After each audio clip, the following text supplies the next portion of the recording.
Welcome back. As you know, I am Eli, the computer guy, here for your daily dose of the roars. And yeah, I've got a sad thing to say. I've got a sad thing to say today, and that's China Man. China Man is bad. Wait, China Man, don't go anywhere. I just said you were bad. I didn't say I didn't like it now. I think this is kind of one of the interesting things going on with this whole U.S., China, whatever the hell's going on right now, is there's this whole, like, the American politicians, the American people are screaming at the Chinaman. But then, basically, when the Chinaman stops doing whatever they're getting screamed at, then they get screamed at more. And it's a bit of this weird thing, right? We move our factories to China, and then we scream that China stole our factories. You're just like, what the hell? So anyways, this is talking about social media and Facebook more in general. And basically the idea that social media and really Facebook and Meta and all that are just intrinsically evil. I honestly do believe that. I believe social media is intrinsically evil. I think it's the only way that the business model works. I've been doing this stuff since 2009. I remember the good days. I remember when we were all hopeful. We were so dumb back then. We were hopeful. We thought this would make the world a better place. But if you actually look at it and you start to understand how the economics work and all that kind of thing, what you realize is I do think this business model fundamentally has to be evil, right? It has to be addictive. It has to do these things in order to basically fund the machine. And then the interesting question comes up is what happens when you have a fundamentally evil system, and then CEOs essentially have to green light the evil. One of the things to talk about with Facebook, right? Facebook, back when the Rohingya, remember the Rohingya Muslims being fucking slaughtered in Myanmar? Probably not, because they're not the cool kids getting genocided. Right? Anyways, yeah, they were getting slaughtered in Myanmar. Literally, an executive for Facebook stated, right? Because basically there's fake news, there's misinformation, all that stuff going on in Myanmar. This was literally leading to the deaths and slaughter of the Rohingya. And literally, you had a Facebook executive said, well, a couple of eggs are gonna get broken. Right? In order, essentially, to paraphrase, in order for me to get my big ass yacht, a couple of Rohingya, nobody gives a fuck about. Do you know what a Rohingya is? No, nobody does. A couple of those bastards, like a couple dozen, a couple hundred, maybe a couple thousand, will have to die so that I can get my big ass yacht. And I think that's the interesting thing to take a look at this and just realize that's kind of how this insane system works. So we shouldn't be surprised. We shouldn't be surprised when Meta is making billions of dollars, literally off of fraudulent ads that they could stop. Fraud that they could stop. They're not stopping because it brings in money. Hey, look, young American women are offing themselves because of the psychological trauma being caused by the platform.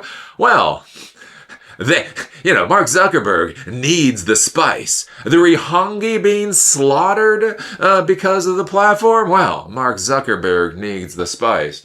Old people being swindled out of their life savings? Well, the most important thing you have to remember in this modern world is that Mark Zuckerberg gets his spice. So this is coming from Reuters, special report from Reuters. Meta tolerates rampant ad fraud from China to safeguard billions in revenue. Yeah, look at how bad Chinaman is. We definitely should absolutely blame Chinaman for this and ignore Mark Zuckerberg. I mean, what's Mark Zuckerberg supposed to do? Right? He's just a CEO of a big ass tech company. It's not like he can buy a smaller yacht. It's not. We can't. Like when you have a yacht, like the doors go like this. The doors on your yacht are supposed to go like this. They're not supposed to go like this. You want Mark Zuckerberg to have a yacht where the doors go like this?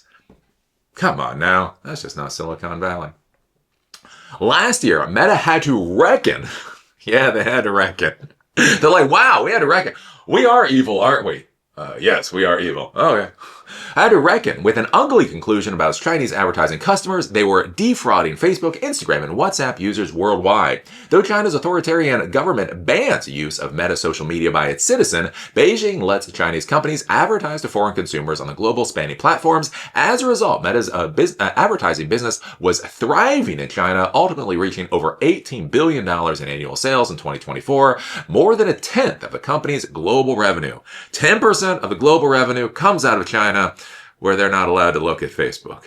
That's the modern world. But Meta calculated about 19% of that money, more than $3 billion, was coming from ads for scams, illegally gambling, pornography, and other banned content, according to internal Meta documents revealed by Reuters. So the important thing here is this is internal documents. This isn't just some kind of outside group saying this. Documents showed that Meta believed China was the country of origin of roughly a quarter of all ads for scams and banned products on Meta's platforms worldwide.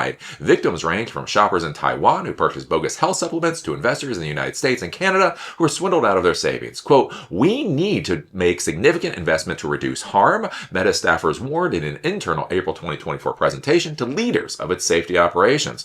To that end, Meta created an anti-fraud team that went beyond previous efforts to monitor scams and other banned activity from China. Using a variety of stepped-up enforcement tools, it slashed problematic ads by about half during the second half of 2024, from 19% to 9% of the global advertising revenue coming from China. Well, look at that. Look at that. Meta saw that there was a problem. They figured out a way to try to start solving that problem, and then they implemented the solutions for the problem. How can you possibly be snarky about that? Because the story is not over.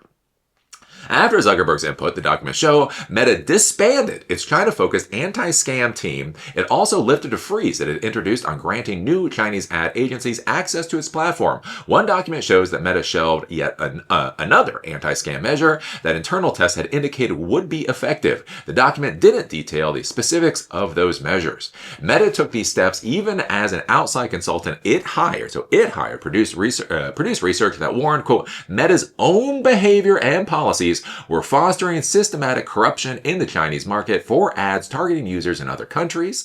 The upshot, within a few months of Meta's brief crackdown, a new crop of Chinese advertising agencies was flooding Facebook and Instagram with prohibited ads. By mid-2025, banned ads climbed back to about 16% of Meta's China revenue. So basically, it's back up to about $3 billion. And the interesting thing to think about here, like what's weird? I don't understand Meta. I don't understand social media. I don't understand anything anymore. I'm getting to that age where I just look at the world and I say, I don't understand. I've now been on this planet for almost 50 years and I feel more confused now than I was 10 years old. When I was 10, I understood this planet. I'm almost 50. I don't get what the hell's going on. So one of the things I find very interesting about this too, right, is we're told by Mark Zuckerberg, right, that Meta has to be the premier AI company, right, with the llama models and the avocado models. These are actual models that are coming out. Anyways, they're spending tens of billions of dollars on all this artificial intelligence and everything else. Wouldn't you think that one of the things you could use artificial intelligence for is basically cleaning up the scams and that type of deal? But the thing to remember is if they clean up the scams, that's money that they're not going to receive. If you're earning billions of dollars a year on your platform, from your platform, because other people are swindling folks, how easy is it to give up those billions and billions of dollars?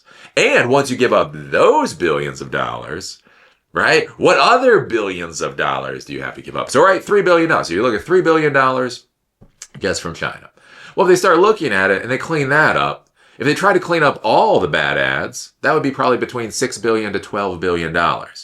Like ads that literally violate their policy. Billions of dollars that they're earning from ads that violate their policy. If they clean up just China, right, that's $3 billion. If they try to clean up all of them, that's $12 billion in revenue a year that they would have to get rid of.